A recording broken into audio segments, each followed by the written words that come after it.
Sinigundahan ng isang senador ang pahayag ni Interior Secretary John Vic Remulla na walang pag-atake sa Senado taliwas sa naging pahayag ni Senate President Alan Peter Cayetano. Nakatutok si Mariz Umali.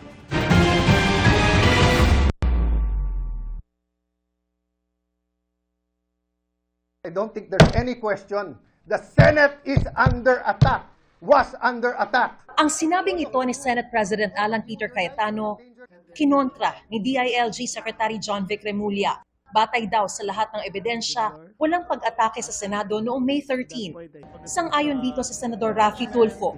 Nagkaroon ng kaguluhan dahil may nagpaputok. Doon naman nag-umpisa eh.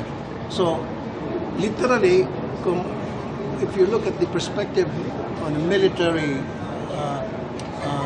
perspective, for me, walang attack doon.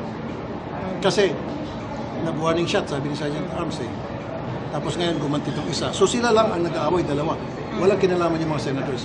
Panawagan ng mga senador magkaroon ng isang malawak, impartial at komprehensibong investigasyon na sasakop hindi lamang sa isang ahensya, kundi sa lahat ng posibleng sangkot.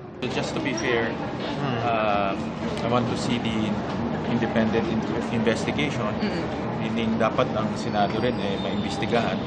Of course, NBI dapat rin maimbestigahan para pantay. And ang importante yung malaman natin kung sino yung mga may gumawa nito or nagkamali.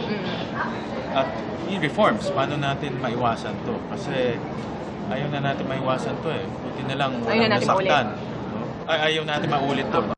Hiningan namin ang reaksyon sa Senador Robin Padilla sa pahayag ni DILG Secretary John Vic Remulla na walang naganap na pag-atake sa Senado. At ang sabi niya, wala pa raw nag-iimbita sa kanya para magbigay ng pahayag sa investigasyon. Wala pa. Antay lang ako.